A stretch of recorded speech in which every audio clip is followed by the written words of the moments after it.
चारधाम यात्रा को लेकर श्रद्धालुओं में खासा उत्साह। 5 लाख के करीब श्रद्धालुओं ने किए चारों धामों के दर्शन। केदारनाथ धाम में सबसे अधिक भक्तों का लगा तांता। काशीपुर में कांग्रेस कमेटी ने निकाली तिरंगा यात्रा। सशस्त्र बलों का मनोबल बढ़ाने के लिए तिरंगा यात्रा। भारतीय सेना के जय घोष के लगे नारे। अवैध निर्माणों के खिलाफ एनएसयूआई का हल्ला बोल। हरिद्वार रोड चुंगी चौराहे पर फूका एमडीडीए डीसी का पुतला। कहा अवैध निर्माणों पर कार्रवाई न होने पर होगी एमडीडीए के खिलाफ जन आंदोलन। आंतरिक सुरक्षा को लेकर पिरान कलियर पुलिस ने चलाया सत्यापन अभियान। पुलिस ने की घर घर जाकर लोगों का सत्यापन। और उत्तराखंड में रुक रुक कर हो रही बारिश ने लोगों को दी गर्मी से राहत। 12 मई से प्रदेश भर के मौसम में देखने को मिलेगा सुधार।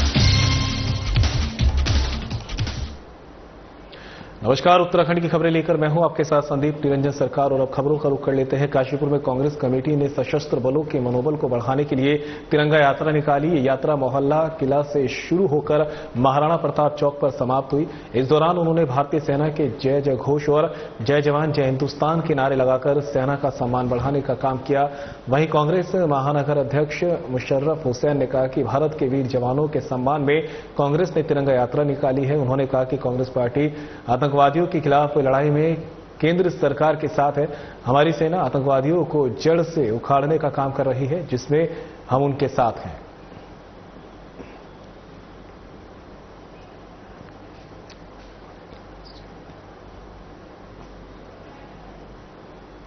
अवैध निर्माण के खिलाफ एनएसयूआई का हल्ला बोल। ये खबर आप तक पहुंचा रहे हैं, जहां पर अवैध निर्माण के खिलाफ एनएसयूआई ने मोर्चा खोल दिया है। हरिद्वार रोड चुंगी चौराहे पर फूका एमडीडीए वीसी का पुतला। अवैध निर्माणों पर कार्रवाई न होने पर होगा एमडीडीए के खिलाफ जन आंदोलन। बड़े रसूखदारों के अवैध निर्माणों पर नहीं हो रही है कोई कार्रवाई।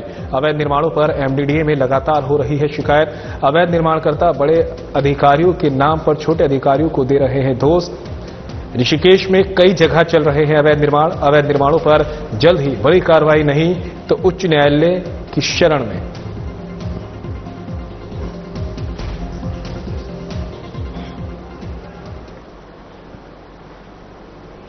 आंतरिक सुरक्षा को लेकर पिरान कलियर पुलिस ने सत्यापन अभियान चलाया। पुलिस ने घर घर जाकर लोगों के सत्यापन किया और बिना सत्यापन किराएदार रखने वाले लोगों के 10-10 हजार रुपए के चालान काटे। कलियर पुलिस ने कस्बे में अलग अलग टीम बनाकर बाहरी व्यक्तियों, किराएदारों, फेरी वालों और अन्य स्थानों पर काम करने वालों के साथ साथ बाजारों में घूमने वाले संदिग्ध व्यक्तियों के भी सत्यापन अभियान चलाया है। थाना प्रभारी रविंद्र कुमार ने बताया कि पुलिस की ओर से चलाए जा रहे सत्यापन अभियान में क्षेत्र में बिना सत्यापन के रह रहे भारी व्यक्ति, किराएदारों, रेडी, फेरी, प्रतिष्ठानों में काम करने वाले और बाजारों में घूमने वाले संदिग्ध व्यक्तियों के खिलाफ कार्रवाई की गई है, जिसमें सत्यापन न करवाने वाले व्यक्तियों को मौके पर सत्यापन किया गया। साथ ही बिना सत्यापन वाले व्यक्तियों के खिलाफ पुलिस एक्ट के तहत जुर्माना वसूल किया गया। इस दौरान इमली खेड़ा चौकी प्रभारी उमेश कुमार, धनौरी चौकी प्रभारी पुष्कर सिंह चौहान समेत पुलिस बल मौजूद रहा।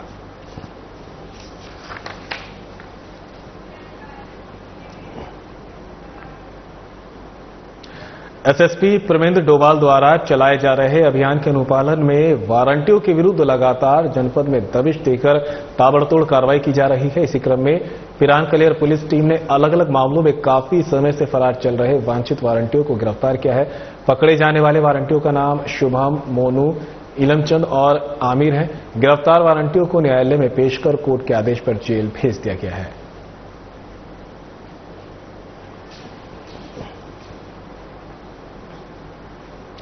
एसएसपी लोकेश्वर सिंह के निर्देश पर लक्ष्मण झूला थाना पुलिस चारधाम यात्रा में आए श्रद्धालुओं और पर्यटकों की सुरक्षा के लिए सक्रिय रूप से कार्य कर रही है। पुलिस मंदिरों में श्रद्धालुओं को दर्शन कराने और सुव्यवस्थित यातायात को लागू करने के साथ ही उनकी सुरक्षा का पूरा ध्यान रख रही है। पुलिस टीम लगातार गंगा नदी किनारे डूबने वाले संभावित स्थानों पर गश्त कर रही है। साथ ही गंगा नदी किनारे डूबने वाले संभावित स्थानों पर साइन बोर्ड लगाने के साथ साथ पत्थरों पर चेतावनी लिखकर आमजन को सतर्क करने के लिए हर संभव प्रयास कर रही है। वही लाउड हेलर के माध्यम से लगातार अनाउंसमेंट कर चिन्हित घाटों पर सावधानीपूर्वक स्नान करने की हिदायत दे रही है।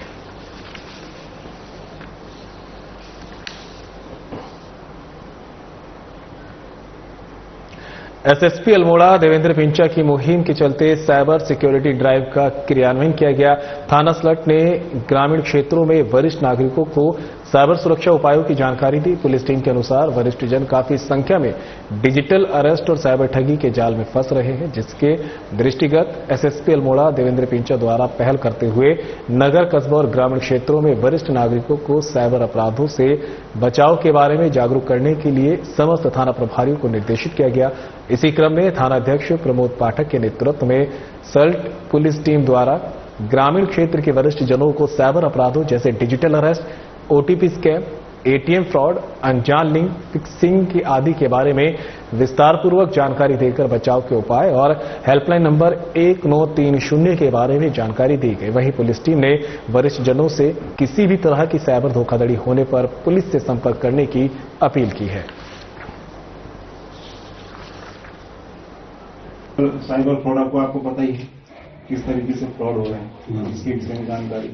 ये लिंक पर जो लिंक हमारे फोन में आते हैं किसी मैसेज के थ्रू, व्हाट्सएप मैसेज के थ्रू, ठीक है, वॉइस मैसेज के थ्रू, या किसी भी एंगल से आपके व्हाट्सएप पे, आपके मैसेज बॉक्स में किसी भी कोई तरीके के लिंक आते हैं, हमें वो लिंक क्लिक नहीं करना। सबसे बता दे रहे हैं कि हमने आपके लड़के को, आपके पिताजी को यहाँ पे स्मैक के साथ, चरस के साथ, गांजे के साथ गिरफ्तार कर दिया और ठीक है इतने पैसे भेज दो और सॉर्ट आउट करते हैं इसको। सिंपल सा तरीका है बचाव करने का। सबसे पहला हमें उसकी बातों में नहीं आना, घबराऊं ना, हड़बड़ाऊं ना। तो मैं उससे पूछ सकता हूं, तो आप उसके बच गए। चारधाम यात्रा के दौरान यातायात व्यवस्था को सुचारू बनाए रखने और सुरक्षा के मद्देनजर एसएसपी लोकेश्वर सिंह के निर्देश पर समस्त थाना प्रभारी अपने अपने थाना क्षेत्र पर चेकिंग अभियान चला रहे हैं। पुलिस यातायात नियमों का उल्लंघन करने वालों के विरुद्ध लगातार कड़ी कार्रवाई कर रही है। वहीं चेकिंग के दौरान श्रीनगर पुलिस ने कई वाहनों के शीशों पर काली फिल्म पाई, जिस पर तुरंत कार्रवाई करते हुए पुलिस ने काली फिल्म उतारकर वाहन स्वामी के विरुद्ध चालानी कार्रवाई की। इस दौरान सीओ अनुज कुमार ने कहा कि चारधाम यात्रा के दृष्टिगत पुलिस का चेकिंग अभियान लगातार जारी है। वहीं नियमों का उल्लंघन करने वालों के खिलाफ पुलिस लगातार प्रभावी कार्रवाई कर रही है। साथ ही उन्होंने आमजन से यातायात व्यवस्था स्थापित करने में पुलिस प्रशासन को अपना सहयोग देने और यातायात नियमों का पालन करने की अपील की है।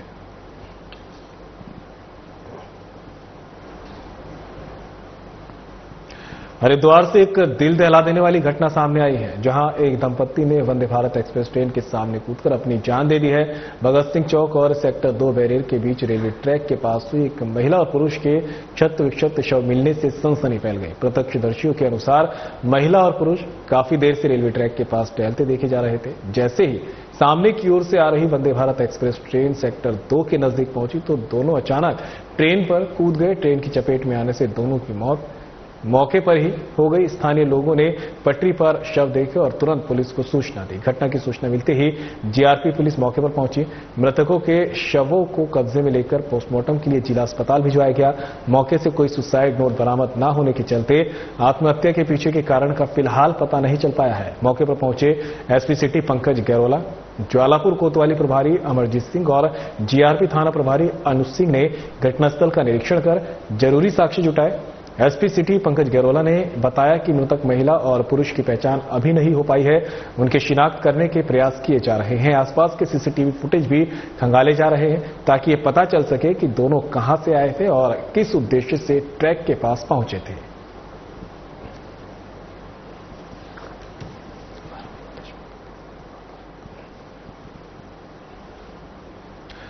बारह मई को देश भर में बुद्ध पूर्णिमा का पावन पर्व 12 मई को देश भर में बुद्ध पूर्णिमा का पावन पर्व खबर पहुंचा रहे हैं। हरिद्वार पुलिस ने विशेष स्थान की तैयारियों को लेकर कसी कमर। बुद्ध पूर्णिमा स्नान को सकुशल संपन्न कराने के लिए पुलिस अधिकारियों ने फोर्स को किया ब्रीफ। ऋषिकुल ऑडिटोरियम में हुई पुलिस ब्रीफिंग। बुद्ध पूर्णिमा के स्नान को लेकर पुलिस प्रशासन ने किए सुरक्षा के पुख्ता इंतजाम। प्रशासन और पुलिस के जोनल सेक्टर प्रभारी भी रहे मौजूद। लाखों श्रद्धालुओं के गंगा स्नान करने की उम्मीद। संवेदनशील स्थानों पर सतर्कता से रहे मुस्तैद। समस्त अधिकारी स्नान समाप्ति तक अपने अपने जोन सेक्टरों में रहे भ्रमणशील। ट्रैफिक डायवर्जन प्लान किया गया लागू। सड़क किनारे कोई भी वाहन नहीं होगा पार। सीसीटीवी कैमरे से रखी जाएगी पैनी नजर। मेला क्षेत्र को 8 जोन और 21 सेक्टर में किया गया विभाजित। हर जोन और सेक्टर में पर्याप्त मात्रा में पुलिस और पैरामिलिट्री फोर्स की तैनाती।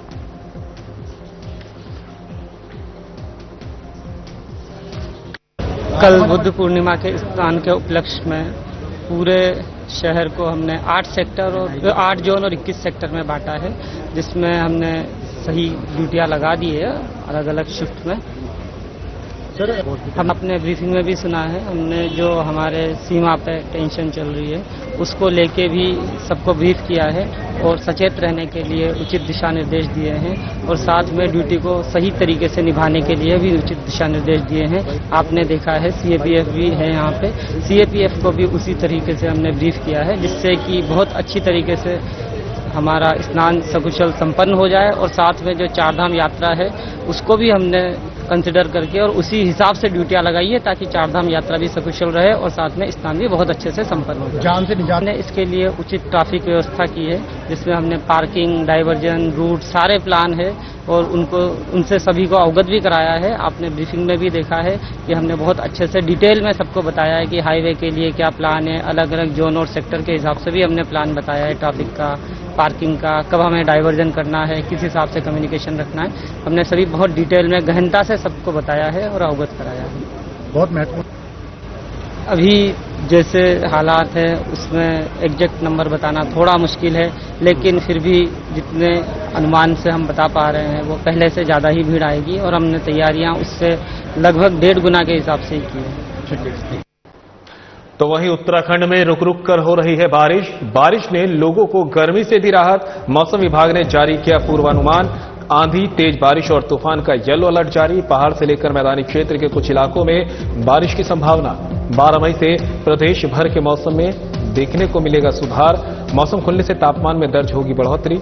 मौसम विभाग की ओर से अपील, खराब मौसम के दौरान सुरक्षित स्थानों पर रहें लोग। आंधी तूफान के समय बिजली के खंभों, पेड़ों और अस्थायी निर्माणों से रहे दूर। मौसम की जानकारी लेकर ही करें यात्रा।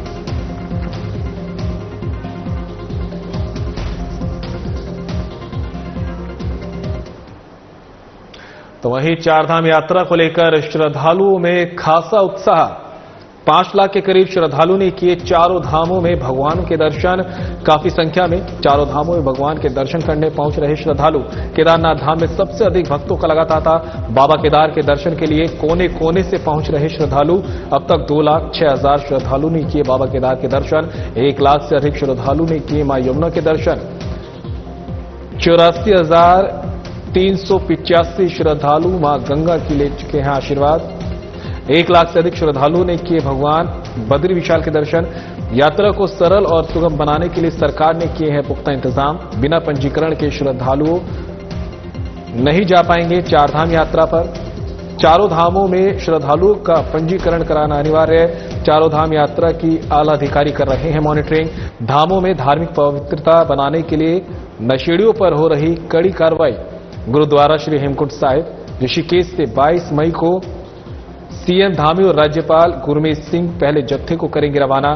25 मई को खुलेंगे गुरुद्वारा श्री हेमकुंड साहिब के कपाट।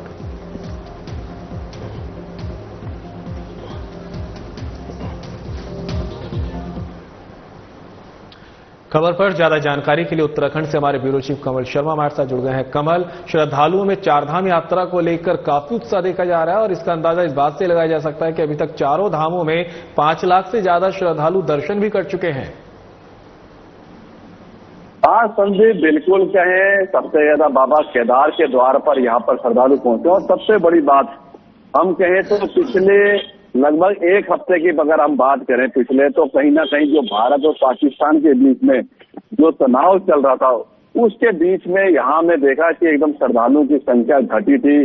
जिस स्पीड पे श्रद्धालु आ रहे थे नहीं आ रहे थे, लेकिन हमने देखा कल रात से जब सीज फायर हुआ है और आज जो देखने को मिल रहा है एकदम श्रद्धालुओं की संख्या बढ़ गई है। तो इसका साफ नजर आ रहा है कि कहीं ना कहीं जो भारत पाकिस्तान का तनाव था वो कहीं ना कहीं असर डाल रहा था। और हम देख रहे हैं जैसे ही कल जो एक तरह से युद्ध विराम का जो समझौता हुआ है और उसके बाद जो आज दिखाई में देखने को दिख रहा है कि कहीं ना कहीं जो श्रद्धालुओं की संख्या है वो लगातार बढ़ती दिखाई दे रही है। और अब यही लगता है कि अगले कुछ और दिनों में कहीं ना कहीं श्रद्धालुओं की संख्या और स्पीड पकड़ेगी और फिर अधिक संख्या में यहाँ पर श्रद्धालु पहुंचेंगे। बात करें कमल, अगर गुरुद्वारा श्री हेमकुंड साहिब की यात्रा की, तो 22 मई को सीएम धामी और राज्यपाल यहां के लिए भी श्रद्धालुओं को रवाना करेंगे। हाँ, सबसे बड़ी बात कहें 22 तारीख को यहाँ पर बृहस्पतिवार को राज्य के मुख्यमंत्री पुष्कर सिंह धामी और गवर्नर जो है लेफ्टिनेंट वो या गुरमीत सिंह वो जो हरिद्वार ऋषिकेश में जो गुरुद्वारा हेमकुंड साहिब का यहाँ से पहले जत्थे को रवाना करेंगे और 25 तारीख को कहें 25 मई को गुरुद्वारा हेमकुंड साहिब जो 5वां धाम कहा जाता है उसके कपाट खुल जाएंगे। अभी हम खुद यहाँ पर गुरुद्वारा हेमकुंड साहिब में यहाँ पर मौजूद और देख रहे हैं किस प्रकार से यहाँ पर तैयारियां जोरों शोर से चल रही हैं। जो यहाँ पर सेवादार लोग हैं वो यहाँ पर सारी व्यवस्थाएं देख रहे हैं और यहाँ पर फिर जगह जगह उन लोगों को जहाँ जहाँ ऊपर भेजा जाता है, श्रीनगर है, किसी को जोशी मठ है, किसी को गोविंदधाम गोविंद घाट और फिर हेमकुंड साहिब गुरुद्वारे में वो सभी को यहाँ पर सेवा के लिए हम देख रहे हैं कि धीरे धीरे लोगों को रवाना किया जा रहा है और बहुत युद्ध स्तर पर तैयारियां चल रही हैं। क्योंकि जो 5वें धाम जो हेमकुंड साहिब की जो यहाँ पर यात्रा है वो गुरुद्वारा हेमकुंड साहिब जो ट्रस्ट है वो संचालित करता है और यहाँ से पूरी जोरोदार तरीके से तैयारियां चल रही हैं और अब जो श्रद्धालु हैं जो सेवादार हैं यहाँ पर जिनकी ड्यूटी लगती है वहां पर अब उनको धीरे धीरे उनकी रवानगी की जा रही है और 25 तारीख को कपाट खोलेंगे और 22 तारीख को पहला जत्था यहाँ से हेमकुंड साहिब के लिए रवाना होगा। बिल्कुल कमल, अगर चारों धामों में मौसम की बात करें तो मौसम किस तरह का देखने को मिल रहा है? क्योंकि लगातार जो है ये बताया जा रहा है कि रुख बदल रहा है, रुक रुक कर बारिश भी हो रही है, तो यात्रा पर मौसम का कितना प्रभाव देखने को मिल रहा है?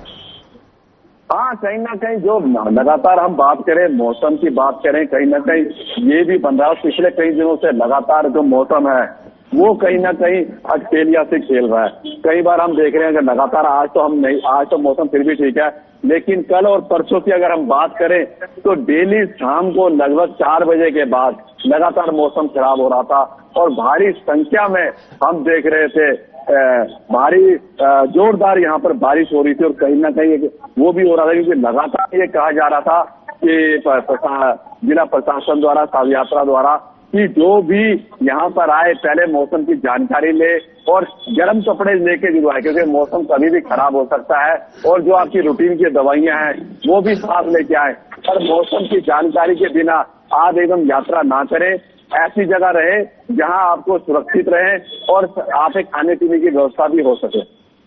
कमल, ये जो मौसम इन दिनों देश में बना हुआ है, लोग ऐसे मौसम में ज्यादातर पहाड़ों का रुख करते हैं, उत्तराखंड पहुंचते हैं, तो इस दौरान जब पर्यटक भी पहुंच रहे हैं और श्रद्धालु भी पहुंच रहे हैं तो जो प्रशासन है, चाहे वो हम पुलिस प्रशासन की बात करें या ट्रैफिक प्रशासन की बात करें, तो कितनी चुनौतियों का सामना प्रशासन को करना पड़ रहा है सारी व्यवस्थाओं को बनाए रखने के लिए?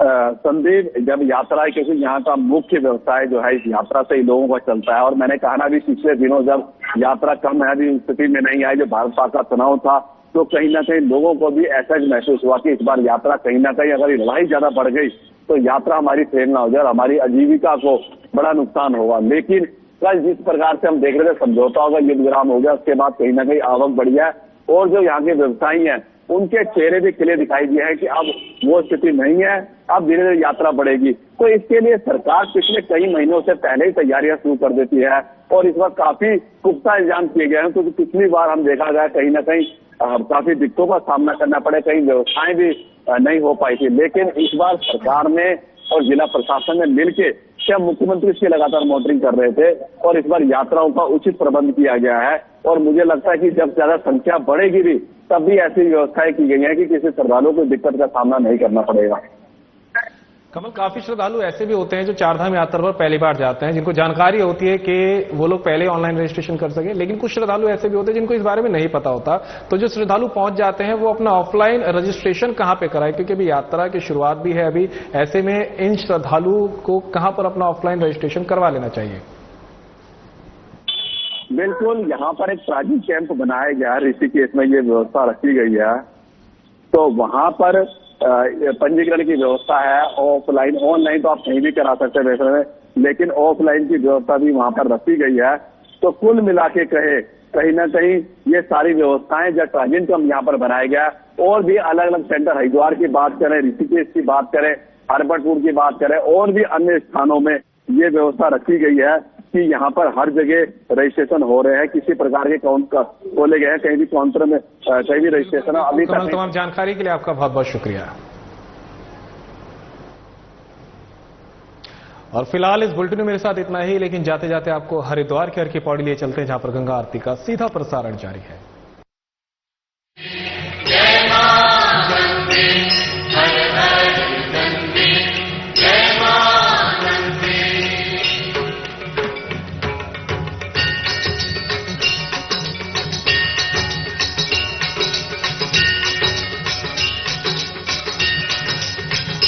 ओम जय गंगे माता, श्री जय गंगे माता, जो नर तुझको ध्याता, जो नर तुझको ध्याता, मन वांछित फल पाता। ओम जय गंगे माता।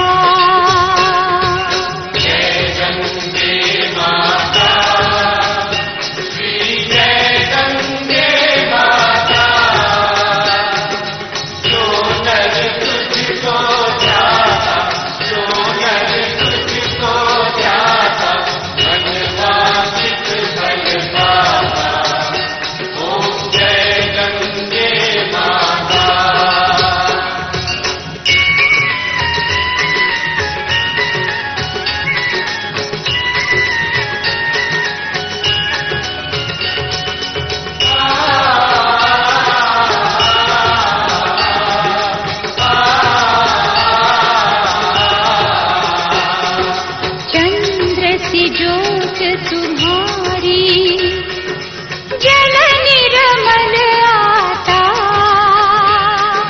जल निर्मल आता, शरण पड़े जो तेरी, शरण पड़े जो तेरी, सो नर तर जाता।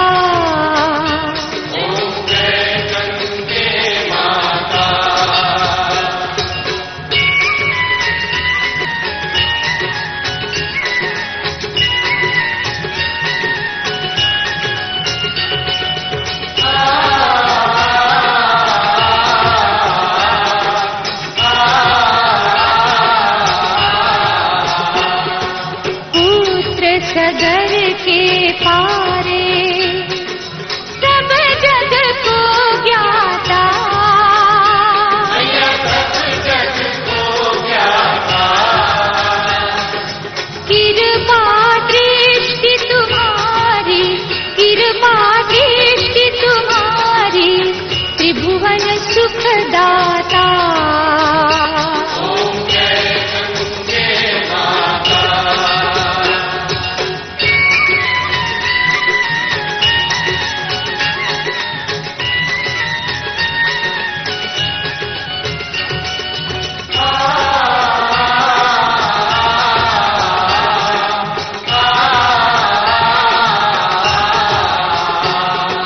एक ही बार जो तेरी शरणागति आता, शरणागति आता, यम की त्रास मिटाकर, यम की त्रास मिटाकर, परम गति पाता।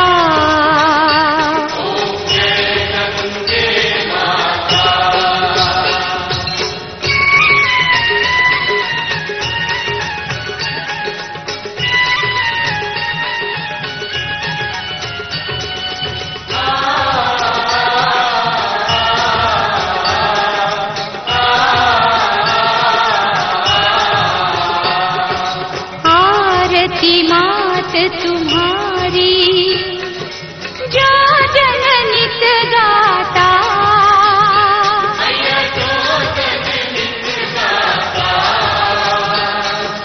दास वही सहज में, दास वही सहज में, मुक्ति को पाता। ओम जय गंगे माता, ओम जय गंगे माता, श्री जय गंगे माता, जो नर तुझको ध्याता, जो नर तुझको ध्याता, मन वांछित फल पाता। ओम जय गंगे माता, जय गंगे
आपको लगता है कि क्रूज सिर्फ समुंदर पर चलती है तो आप गलत